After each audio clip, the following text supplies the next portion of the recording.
അതുപോലെ ഇപ്പൊ പാണക്കാട് തങ്ങള് 10-ലധികം സ്ഥലത്ത് വലിയ മുതലാളിമാരുടെ കല്യാണത്തിന് ഞാനും തങ്ങളും ഒരുമിച്ച് കൂടിയിട്ടുണ്ട്.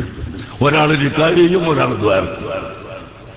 അവിടെ സ്റ്റേജ് പങ്കിടുന്നതിന് വിരോധമല്ല. സാധുക്കളുടെ ഒരു പള്ളി ഉദ്ഘാടനം ചെയ്യുമ്പോൾ മാത്രം സ്റ്റേജ് പങ്കിട്ടുകൂടാന്ന് പറഞ്ഞാൽ ആരോ ഒക്കെ എന്തോ പറഞ്ഞുണ്ടാക്കുന്നത് അതിൽ ഈ സയ്യിദന്മാര് പെട്ടുപോവുകയാണ്. അല്ലാഹു തആല എല്ലാവർക്കും ഹക്ക് മനസ്സിലാക്കി പ്രവർത്തിക്കാനുള്ള തൗഫീഖ് നൽകട്ടെ. ഇപ്പൊ അടുത്തും പല നിക്കാഹിലും ഞങ്ങൾ ഒരുമിച്ച് കൂടിയിട്ടുണ്ട്. മലപ്പുറം ജില്ലയിൽ ഒരുമിച്ച് കൂടിയിട്ടുണ്ട്, കോഴിക്കോട് ജില്ലയിൽ ഒരുമിച്ച് കൂടിയിട്ടുണ്ട്, കോയമ്പത്തൂരിൽ ഒരുമിച്ച് കൂടിയിട്ടുണ്ട്. അവിടുത്തെ നിക്കാഹിൽ ഒരുമിച്ച് കൂടുന്നു മുതലാളിമാരുടെ. യൂസുഫ് അലിന്റെ നിക്കാഹിന് മൂപ്പർ നിക്കാഹ് വെച്ച് ഞാൻ ദ്വാരുന്നത്. രണ്ടാളും സ്റ്റേജ്മേലെടുത്തിരിക്കുന്നു. അപ്പൊ അവിടെയൊക്കെ പങ്കിടാനും ഈ പള്ളി ഉദ്ഘാടനം ചെയ്യുന്നിടത്ത് മാത്രം സ്റ്റേജ് പങ്കിട്ടൂടാനും പഠിപ്പിച്ചു കൊടുക്കുന്ന ഈ പഠിപ്പിച്ചു കൊടുക്കുന്നവരെയാ നമ്മൾ ചിന്തിക്കുന്നത്. അവരിവിടെ ദീനിനെ ഖൈർ ഉദ്ദേശിക്കുന്നവരല്ല, അവർ ശർറ് ഉദ്ദേശിക്കുന്നവരാണ്. അല്ലെങ്കിൽ ഇവിടുത്തെ ആളുകളൊക്കെ ഒന്നായി ജീവിച്ച് സുന്നത്ത് ജമാഅത്തിന് വേണ്ടി പ്രവർത്തിക്കുകയാണെങ്കിൽ എത്രമാത്രം നന്മയുണ്ടാകും. സംഘടനാപരമായ അഭിപ്രായ വ്യത്യാസം പലപ്പോഴും ഉണ്ടാകാറുണ്ട്. നേരത്തെ പൊന്മള പറഞ്ഞല്ലോ, ഞങ്ങളുടെ എല്ലാവരുടെയും ഉസ്താദായ ഷെയ്ഖുൽ മശായിഖ് ഓക്കെ സൈനുദ്ദീൻ കുട്ടി ഉസ്താദ് റഹ്മത്തുള്ളാഹി അലൈഹി മഹാനവറുകളുടെ ഉസ്താദായിരുന്നു സദഖത്തുൽ മുസ്ലിയാർ റഹ്മത്തുള്ളാഹി അലൈഹി. അവര് ഇവിടെ സമസ്ത കേരള ജംഇയ്യത്തുൽ ഉലമയിൽ നിന്ന് ഏതാനും ചില മസ്അലകൾ കാരണം തെറ്റി പിരിഞ്ഞു. അവർ വേറെ സംസ്ഥാന കേരള ജംഇയ്യത്തുൽ ഉലമ ഉണ്ടാക്കി. അവരുടെ സംഘടനയുമായിട്ട് പ്രവർത്തിക്കുന്നു, ഇവരിപ്പുറത്ത് പ്രവർത്തിക്കുന്നു. ബഹുമാനപ്പെട്ട സദഖത്തുള്ള ഉസ്താദ് മരിച്ച സമയത്ത് ഞാൻ ആ വീട്ടിൽ പോയിട്ടുണ്ട്. അവരുടെ പേരിൽ മയ്യത്ത് കരിച്ചിട്ടുണ്ട്. അവർക്ക് വേണ്ടി ഞങ്ങൾ ഫാത്തിഹാവുന്ന കൂട്ടത്തിൽ നമ്മുടെ ഉസ്താദുമാർക്ക് വേണ്ടി ഫാത്തിഹാവുന്ന കൂട്ടത്തിൽ സദഖത്തുള്ള ഉസ്താദിനെയും ഞങ്ങൾ ഉൾപ്പെടുത്തുന്നു. അത് സംഘടനാപരമായ അഭിപ്രായ വ്യത്യാസം, അത് ദീനിന്റെ രംഗത്ത് ഒരു വിടവ് വരുത്താൻ പാടില്ല. ഇപ്പൊ ദക്ഷിണ കേരള ജംഇയ്യത്തുൽ ഉലമയുണ്ട് തെക്ക് ഭാഗത്ത്. അവരുടേതായ രീതിയിൽ മദ്രസകൾ അംഗീകരിക്കുകയും പ്രവർത്തിക്കുകയൊക്കെ ചെയ്യുന്നു. ഞങ്ങളെ കാണുമ്പോൾ അവർക്ക് ഒരു അലർജിയുമില്ല, അവരെ കാണുമ്പോൾ ഞങ്ങളും അലർജി കാണിക്കാറില്ല. അങ്ങനെ ഈ രാജ്യത്തുള്ള ജനങ്ങൾ പോയാൽ നമുക്ക് നാട്ടിൽ നന്മയുണ്ടാവുകയില്ലേ? അതുണ്ടാവാൻ പാടില്ല എന്ന് പറഞ്ഞു കൊടുക്കുന്ന കുറഞ്ഞ ആളുകളുണ്ട്. അവർക്ക് നാട്ടിൽ ഒരു നന്മയും ഉദ്ദേശമില്ല. പ്രിയപ്പെട്ട സഹോദരങ്ങളെ, ഇന്ന് ലോകം ഏത് നിലക്കാണ് ചിന്തിച്ചുകൊണ്ടിരിക്കുന്നത്, എവിടെയെല്ലാമാണ് എന്തെല്ലാമാണ് സംഭവിക്കുന്നത് നിങ്ങൾക്കറിയില്ലേ? ഒരു ഭാഗത്ത് അള്ളാഹുവിന്റെ ശിക്ഷ. അതാ നേപ്പാളിൽ 10,000 ആൾ ഒന്നായിട്ട് മരിച്ചുപോയി. ഒരൊറ്റ ദിവസം കൊണ്ട് മരിച്ചുപോയി 10,000 പേർ.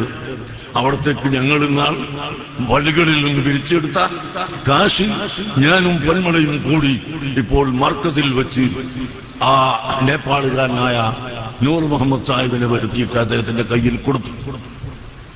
അങ്ങനെ അല്ലാഹു തആലാന്റെ ശിക്ഷ ഒരു ഭാഗത്ത് ഇങ്ങനെ കണ്ടുകൊണ്ടിരിക്കുന്നു. ഒരു ഭാഗത്ത് ഭൂമി കുലുക്കം, മറ്റൊരു ഭാഗത്ത് സുനാമി, വേറൊരു ഭാഗത്ത് ചുവന്ന കാറ്റ്, മറ്റൊരു ഭാഗത്ത് ചുവന്ന മഴ, വേറൊരു ഭാഗത്ത് കിണർ ഇടിയൽ. ഇങ്ങനെ എത്രയെത്ര നാശങ്ങളാണ് ഇപ്പോൾ ലോകത്ത് നടന്നുകൊണ്ടിരിക്കുന്നത്. അത് മനുഷ്യന്റെ നാശത്തിന്റെ പേരിലാണ്. ലാ യുഗയ്യിറുല്ലാഹു മാ ബിഖൗമിൻ ഹത്താ യുഗയ്യിറൂ മാ ബിഅൻഫുസിഹിം. അല്ലാഹു തആല ജനങ്ങൾക്ക് ചെയ്തു കൊടുത്ത അനുഗ്രഹം അല്ലാഹു അത് മാറ്റുകയില്ല, അവരുടെ പ്രവർത്തനം മാറ്റുന്നത് വരെ. ദുശ്ചൈതികൾ മനുഷ്യന്മാരിൽ നിന്നുണ്ടാകുമ്പോൾ അല്ലാഹുവിന്റെ ശിക്ഷയുണ്ടാകും. പക്ഷേ ആ ശിക്ഷ ഇങ്ങനെ ഓരോരുത്തരെ പെറുക്കിയെടുത്തിട്ട് കുറ്റക്കാരനെ മാത്രം നോക്കിയിട്ട് അല്ല. ശിക്ഷ ഇറങ്ങുമ്പോൾ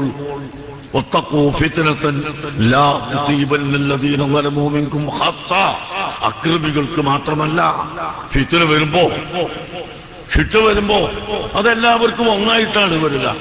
ഒരു ഉറുമ്പ് കാലിൽ കയറി, കുറെ ഉറുമ്പുകൾ കയറി 1, 2, 4 കടിച്ചാൽ തുടക്കുന്നവൻ എല്ലാവരെയുമാണ് തുടക്കുക. അതുപോലെയാണ് അള്ളാഹുവിന്റെ ശിക്ഷ വരുമ്പോ എല്ലാവർക്കും വരും. ഇത് നാം ഭയപ്പെടണം. മുഅ്മിനീങ്ങളുടെ അഭിപ്രായ വ്യത്യാസവും അങ്ങുമിങ്ങും ചീത്ത പറയലും തെറി പറയലും ആക്ഷേപിക്കലും അത് വർദ്ധിക്കുന്ന സമയത്ത് അള്ളാഹുവിന്റെ ശിക്ഷയുണ്ടാകും. വിദഗ്ധക്കാർ എല്ലാ കുഴപ്പങ്ങളും ഉണ്ടാക്കി, എല്ലാ ഫിത്നയും ഉണ്ടാക്കി, എല്ലാ സ്ഥലത്തും അച്ചടക്കരഹിതമായ പ്രവർത്തനങ്ങൾ ഉണ്ടാക്കി അതിന് രാഷ്ട്രീയക്കാരെ ഉപയോഗപ്പെടുത്തുകയും രാഷ്ട്രീയ നേതാക്കളുടെ കഴിവ് അതിലേക്ക് തിരിക്കുകയും ചെയ്ത് ഇവിടെ സുന്നത്ത് ജമാഅത്ത് നശിപ്പിക്കാനാണ് ശ്രമിക്കുന്നത് എന്ന ബോധം നമുക്കെല്ലാവർക്കും വേണം. അതാണ് എനിക്ക് പറയാനുള്ളത്. ഇവിടെ ഈ കാണുന്ന കളിയൊന്നും അല്ല, വരാനിരിക്കുന്നത് സംഭവങ്ങൾ വളരെ വലുതാണ്, വലിയ വിപത്താണ്. ഈ ഭിന്നിച്ച് കലഹിച്ച് ചീത്ത പറയുന്ന സ്വഭാവം ഒഴിവാക്കാത്ത കാലത്തോളം ഇവിടെ എന്ത് ഫിത്ന വന്നാലും എന്ത് കുഴപ്പം വന്നാലും അതിന് ഉത്തരവാദി നിങ്ങൾ മാത്രമാണ്. ഞങ്ങൾ അതിന് ഉത്തരവാദികൾ അല്ല എന്ന് ഞാൻ വ്യക്തമായി പറയാൻ ആഗ്രഹിക്കുന്നു. അതുകൊണ്ട് പ്രിയപ്പെട്ട മുഅ്മിനീങ്ങളെ, അല്ലാഹുവിന്റെ പള്ളി ഉദ്ഘാടനം ചെയ്യുമ്പോൾ നമ്മുടെ ഹൃദയത്തിന്റെ ശുദ്ധിക്ക് വേണ്ടിയാണ് പള്ളി. അൽഹംദുലില്ലാഹ്, 35 വർഷം മലേഷ്യയിൽ ജീവിച്ച ഞാൻ ഈ അടുത്തായി പലവട്ടവും അവിടെ പോകാറുണ്ടെങ്കിലും ഈ പ്രാവശ്യം ഞാൻ പോകുമ്പോൾ എന്റെ കൂടെ എന്റെ സ്നേഹിക്കുകയും ബഹുമാനിക്കുകയും ചെയ്യുന്ന കമറുൽ ഉലമ AP അബൂബക്കർ മുസ്ലിയാറും ഖലീൽ തങ്ങളും ഉണ്ടായിരുന്നു. ഞാൻ കണ്ട ഒരു കാഴ്ച എനിക്ക് പറയാതിരിക്കാൻ നിവൃത്തിയില്ല. അൽഹംദുലില്ലാഹ് സുമ്മ അൽഹംദുലില്ലാഹ്. 35 വർഷം മലേഷ്യയിൽ ജീവിച്ച കാരണത്താൽ എനിക്ക് ഏറ്റവും സന്തോഷം നിറഞ്ഞ ദിവസമായിരുന്നു ഈ പര്യടനത്തിൽ. അവിടെ ലോക മുസ്ലിം അഹ്ലു സുന്നത്ത് ജമാഅത്തിന്റെ ഒരു ഉന്നത സമ്മേളനം നടക്കുന്നതായി കണ്ടു. അതിൽ ഇന്ത്യയിൽ നിന്ന് ലോകത്തിന്റെ നാനാഭാഗത്തു നിന്നും പല ഉന്നത ശ്രേഷ്ഠമായ ഉസ്താദ്മാർ വന്നെങ്കിലും സയ്യിദ്മാർ വന്നെങ്കിലും ഇന്ത്യയിൽ നിന്ന് ഒരേ ഒരാൾ കാന്തപുരം അബൂബക്കർ മുസ്ലിയാർ മാത്രമാണ് ഉണ്ടായിരുന്നത്. അത് എന്റെ മനസ്സിന് വലിയ സന്തോഷമായി. ഞാൻ അവിടെ കണ്ട കാഴ്ച തന്നെയാണ്. അത് എനിക്ക് പറയാതിരിക്കാൻ നിവൃത്തിയില്ല. എന്റെ അവിടുത്തെ സഹോദരന്മാരും അവിടെയുള്ള എന്നെ സ്നേഹിക്കുകയും ബഹുമാനിക്കുകയും ചെയ്യുന്നവർ ഈ ടിവിയിൽ പ്രദർശനം കണ്ടപ്പോൾ തങ്ങൾ എങ്ങനെ ഇവിടെ എത്തി എന്ന് എല്ലാവരും ചോദിക്കുന്നു. ഞാൻ പറഞ്ഞു, ഞാൻ വന്നതല്ല, ഞാൻ ഉസ്താദിന്റെ ഒരു എളിയ സേവനം, ഉസ്താദിന്റെ കൂടെ ഒരു സുഹൃത്തായി വന്ന ഒരു അതിഥിയാണ് ഞാൻ. അല്ലാതെ എന്നെ ക്ഷണിച്ചതല്ല. ഉസ്താദിനെ ക്ഷണിച്ചപ്പോൾ ഉസ്താദ് എന്നെയും ക്ഷണിച്ചു. ആ ഉസ്താദിന്റെ അടുത്ത് തന്നെ ആ പ്രധാന കവാടത്തിൽ കൊണ്ട് എന്നെ ഇരുത്തി എല്ലാവരും അനുഭവത്തോടെ എന്നെ നോക്കുകയും ചെയ്തു. ആ നാട്ടുകാർക്കും മറ്റുള്ള എല്ലാ ലോകത്തിന്റെ നാനാഭാഗത്തുള്ള ആൾക്കാർക്കും സൈനുലാബിൻ ബാബുക്കത്തുകൾ എത്തിയത് വലിയ സന്തോഷമായി. എനിക്കും വലിയ സന്തോഷമായി. ഞാൻ 35 വർഷം മലേഷ്യയിൽ ജീവിച്ച് അവിടെ നിന്ന് വിരമിച്ച് ഉസ്താദിന്റെ കൂടിപ്പോൾ അഹ്ലു സുന്നത്ത് ജമാഅത്തിന്റെ പ്രവർത്തനത്തിൽ രാവും പകലും പ്രവർത്തിക്കാൻ സാധിച്ചത് വലിയ സന്തോഷമാണ്. ഇത്രയും ജനം സമൂഹത്തിൽ എനിക്ക് നിങ്ങൾ ദുആ ചെയ്യുമ്പോൾ അത് ആമീൻ പറയുമ്പോൾ അതെനിക്ക് കിട്ടുന്നില്ല. അവർക്ക് ഉറപ്പിന്റാണ് ഞാൻ ഇങ്ങനെ നടക്കുന്നത്. എല്ലാവരും ഒന്നുമല്ല.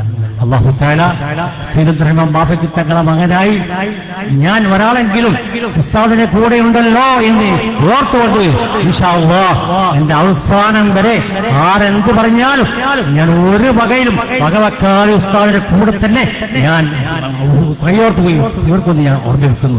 അല്ലാഹു തആല അതിനുള്ള കഴിവ് എനിക്ക് തരട്ടെ. ഞാൻ മുസ്ലിം ലീഗുകാരനാണ്. ഞാൻ മുസ്ലിം ലീഗിൽ നിന്ന് വിരമിച്ചിട്ടില്ല. എന്റെ ബാപ്പ ഏതൊരു മാതിരിയാണോ മുസ്ലിം ലീഗ് ആയത് അതേമാതിരി തന്നെ ഞാനും മുസ്ലിം ലീഗുകാരൻ തന്നെയാണ്. എന്റെ എല്ലാ കുടുംബങ്ങളും വോട്ട് ചെയ്യുമ്പോൾ ഞാനും മുസ്ലിം ലീഗിന് വോട്ട് ചെയ്യുമെന്നല്ലാതെ ഞാൻ ആ ഭാഗത്ത് നിന്ന് പിരിഞ്ഞിട്ടില്ല.